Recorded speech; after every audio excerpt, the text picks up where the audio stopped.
get noisy, get noisy, get noisy, get noisy, get noisy, get noisy. For me, for me, for me, for me, for me, for me, for me. Get noisy, get noisy, get noisy, get noisy, get noisy, get noisy. It's going great. I haven't been to Italy in 19 years, so I'm remembering some of those first memories of being in this kind of environment, in this culture. But this is the first time I'm here actually sharing my artwork. And this will be my first painting, my first largest painting outside of the US. So it's very special to leave something like that here in this city that seems to be a mix of industrial and then classic, and it's my whole time here has been great, and everyone helping me with the wall, and everyone's just been perfect. So it's been a blessing, and I'm humbled by it all.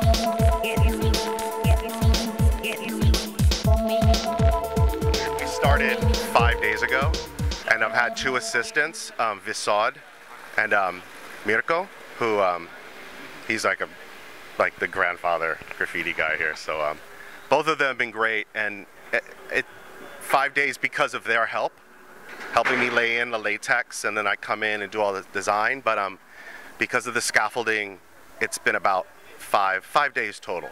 And then today's the last day, and they're gonna take down everything, and then we do the detail, and then finito, it's done. So. Because, you know, initially when I got the invitation to come paint for PICTURIN, I didn't do much research on Torino. I kind of just gave this sketch really quickly. And then, but the colors, I realized when I was up here and we started doing the color, I'm looking around, because from the very top you can see like the city. And the colors of the tile, it's like terracotta, there's these rich oranges and browns. And because of the type of work that I do that focuses on shapes and forms and balance and this geometry and abstraction, I realized that the sketch I gave was a subconscious abstraction of Torino. So it's kind of like my interpretation of the city from above. So it incorporates those colors and such, and like all the bits and pieces and the forming of it, and that the incorporation of the industry here, but also the culture. So Futurino is like my interpretation of the future. Not per se the actual future of Turin, but more of like my vision of Torino as an artist and as someone who shares their work in this way.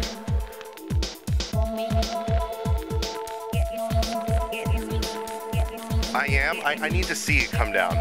The scaffolding, then I can say. But just so far with the support I've gotten for the appreciation to be called, to come out, everything has been smooth, and I'm happy so far. But I need to see it. I can't see yet. But when the scaffolding comes down, I look out. I'm like, okay, I can go, and I'll be happy. But yeah, so far I'm completely content. But I want to see the piece, because all of us have worked really hard. So it's like, it feels like it's like this curtain. So when the curtain's opened and you actually see the piece here, I'll be happy. And I'll be happy if the people here are happy with it too. That'll completely, yeah, cool. That's, because it's not, you know, it's not like a selfish thing. This is for this city. This isn't for me.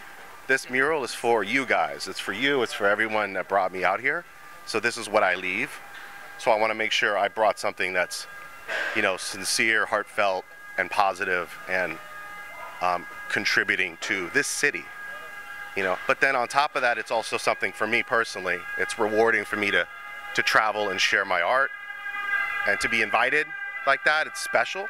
So I want to make sure I leave something special. Like, no, this is not a joke for me. This is like really serious.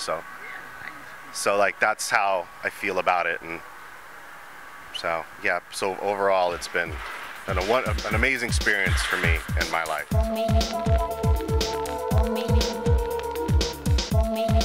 Not physically. I've seen online, but I saw maybe a few just coming by.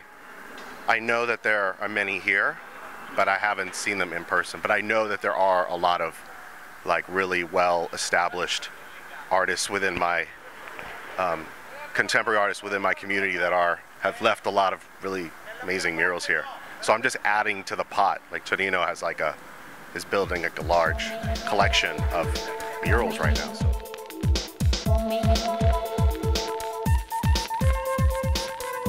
In this city, I know from what I've seen in the pictures, like the Arais, like the Spanish artists, from the pictures, it looks amazing. So I think today, hopefully I get to physically see it in person, because I haven't seen his work in person yet. But from the pictures I've seen so far, I was like, wow, that looks really cool. Especially the building it's on. Not so much the mural, but the building. And then when you see the whole picture with the city and then the mural, I like environment, so I always keep this conscious of this. But I'm looking forward to seeing that mural. Graphuturism is a blog. It is a site online that highlights artists that are experimenting, that come from maybe traditional graffiti art backgrounds and are experimenting with their art. So Graphuturism is a website that highlights it. I kind of always hesitate to say it's a movement, because it seems like it's with the younger people that are seeing it, they feel like they can maybe identify and they're starting to support that art. So I see it as a movement, but I don't call it that. So I identify with that because I've always been experimental with my artwork, and I've always felt that I didn't fit anywhere just yet. It took a while to find a place where I can like be comfortable and experiment and incorporate different tools and different color palettes and different ways of expressing my art besides just traditional graffiti, but really being experimental and expansive. And yeah, it's worldwide, but you also understand it's been going on for years. Experimental graffiti art's been going on for a long time, but in the last 10 years, it's seen a lot more. But Graphuturism, the website, started like 2 years ago. So the show in London, Futurism 2.0, was put together by a record label called Gamma Performa. And Rob from the label recognized the movement, is familiar with my work, and also Poesia, who started Graphuturism, the blog. So Graphuturism is a website that documents progressive art from a graffiti standpoint. So yeah, there's abstraction, there's expressionism, there's postmodern, it's all these isms. It's an ism kind of thing. But yeah, I identify because I've always felt I was experimenting, and it's nice to see other artists doing this. So it's a good place because there's a lot of branches to the tree. This is just one branch, and it's going to turn into another branch at some point. There's always going to be another thing. And your branch? I don't figure out my branch. I don't know. I'd like to think I'm a whole other tree, but no. I guess so. I love that look because I love environmental design, and I like progressive imagery.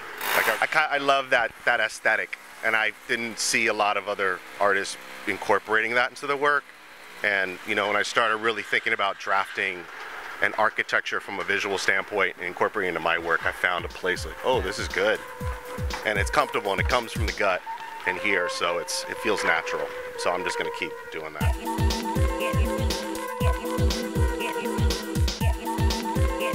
This is part of the dream project for me. Doing murals and sharing my artwork is my overall dream project. So it's many little dreams making one big one. But that's my dream project, was always to make a living from being creative, and I'm doing that. So I'm living my dream project.